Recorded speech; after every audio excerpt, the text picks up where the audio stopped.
How's it going, everyone? It's Sam.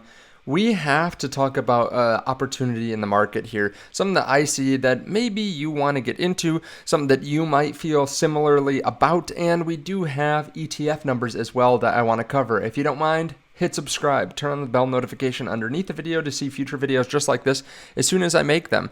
There's also going to be a link to CoinW underneath the video where you can trade cryptocurrency on leverage if you want. You can also just buy spot cryptocurrency through CoinW. This is a really good platform. You don't need a KYC. And when you use the link underneath the video, you can also get access to a private trading group that they allow our viewers to get access to. So you get signals, you get free coaching sessions, you get live streams, you get trading setups, all that kind of stuff. So maybe you want to start with just Bitcoin, but then if you want to get into some degenerate coins, you can see meme coins are absolutely going insane today, with Dog with Hat being up 24%, Bonk up 11%, Dogecoin up another 10%, going up to 22 cents, Floki up another 10%, just absolutely nuts from some of these cryptos here today. So definitely check this out if you're interested underneath the video. Check out CoinW, and let's get into some of the fun flows. Okay, so we had a pretty good day today. ARKB with about 27.6 million. Let's keep on going down. GBTC, $105 million outflow. So let's stop here for a second. GBTC had 748 million in volume, $105 million outflow, which means, if I'm doing my math right, we actually had about 300 million worth of GBTC that was bought, which is interesting. 300 million, maybe 325 actually, because that means about 425 was sold. That's interesting. Some people are actually buying GBTC instead of just selling it throughout the day. Obviously, we see that consistently, but where there is some GBTC being bought, but it's interesting to see some people buy GBTC. Maybe they're trying to arbitrage. I don't know. But they're buying GBTC, and I say arbitrage. They're trying to arbitrage the price of Bitcoin still, and they still are stuck with maybe buying GBTC. Maybe they don't know about these new ETFs, but it is interesting to see some people going the GBTC route instead of IBIT or FBTC or ARKB or anything else that has lower fees. But you can see this was a substantially low day for the outflows. This is the lowest day that we've seen since February 27th if you exclude this one day. Right, March 12th. So first day in a while that we've seen just around 100 million of outflows. BITB with 67 million. This is another great day for them. And let's keep on scrolling down. IBIT, 95 million. So BlackRock, yeah, they bought another 1,344 Bitcoin, worth about 95 million. Okay, let's keep on scrolling down. HODL, 20 million. Fidelity, 68 million. So yeah, we don't even have all these yet, but overall, it's already a net day. It's already a net positive day, 173 million. This is kind of crazy to think about because we keep on thinking like so short term, like, oh, I wonder what BlackRock's doing today, or Fidelity, or GBTC. But we forget that this is going to be happening for decades. Like, these ETFs are brand new. I guarantee you in a year or two, we're not going to be looking at what the ETFs are doing every day.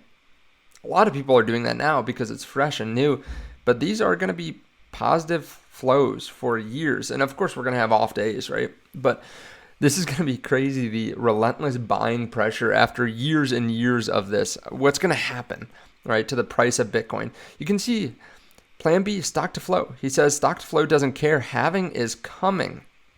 And you can see where he projects Bitcoin's price to be about $500,000. $532,000 is what he said before, based on stock to flow. And you can see we're actually right above stock to flow right now. So yeah, I mean, this has been pretty accurate at determining price in the past. Usually we actually go above the stock to flow. Even last bull market, we went above the stock to flow line. So if we do that again, we're talking about $500,000 Bitcoin. I'm not saying that's necessarily going to happen, but that is what this chart shows. And it's crazy. If you evened out these lines and did more of a 30-day moving average, it's crazy how accurate this would probably be, right? Like how close this would be to the stock to flow line. There are also some other charts from PlanB that are pretty interesting. Maybe I'll include those in a future video. But I think we're at an interesting point in the market where we have this opportunity for Bitcoin where we've hit all-time highs, but still so many people are discounting how high we can go during the bull market. Once this really kicks in, once this scarcity kicks in, and once people start FOMOing, there's some big piece of news about a country or a company buying, when Apple starts buying or Google, or I'm not saying that they will, but something like that. A lot of people are thinking, wow, we're at all-time highs. I'm not buying right now. I'm just going to sit on the sidelines and wait. And I get that because we've had a lot of time to be buying. But I think a lot of people are maybe underestimating how crazy this bull market gets, how much money we'll make.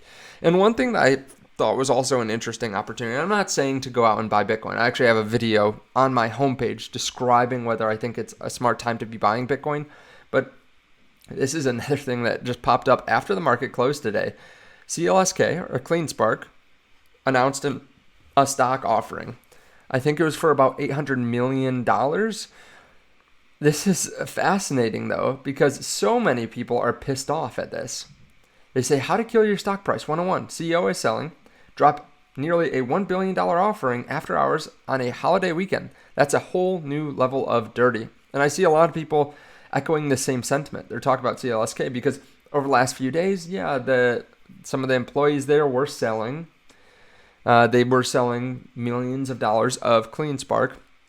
Now, in my mind, I think about this as an opportunity. Either an opportunity to get out of the stock or add to it, because I do hold some shares right now.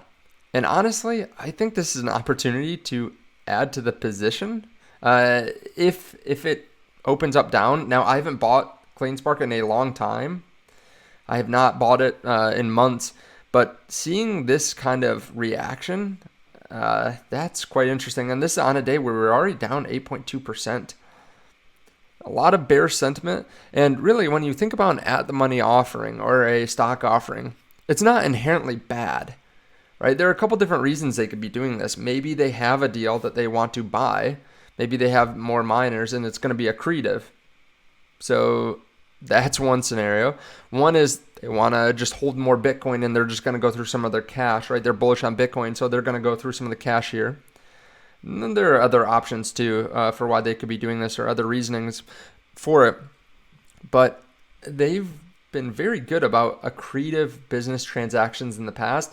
And just like I wouldn't get mad at a real estate company that I own for diluting or taking on more loans or something to buy more real estate that is actually beneficial to me as a shareholder, I wouldn't be pissed off at Cleanspark for going out and buying more miners.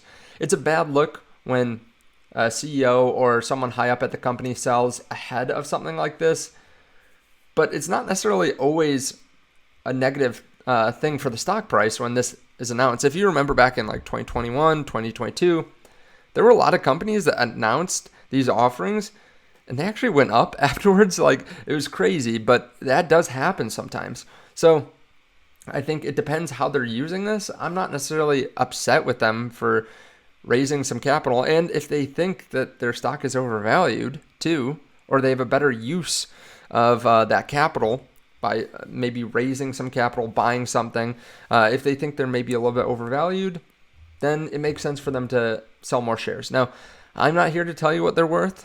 I'm just saying this is an interesting thing, and if they really fall hard, I might be buying some more shares on Monday. And moving into the Bitcoin halving, I think they're more well-positioned than a lot of other miners. I haven't bought in a while, though. I'm not saying to buy. The majority of my crypto position is in hardcore Bitcoin. Let me know your thoughts underneath the video, though. I appreciate you guys watching. Let me know your thoughts on the ETF flows as well. You can definitely check out that link to CoinW. You can also check out the link to Margex underneath the video as well. Thank you so much. I'll see you in the next video.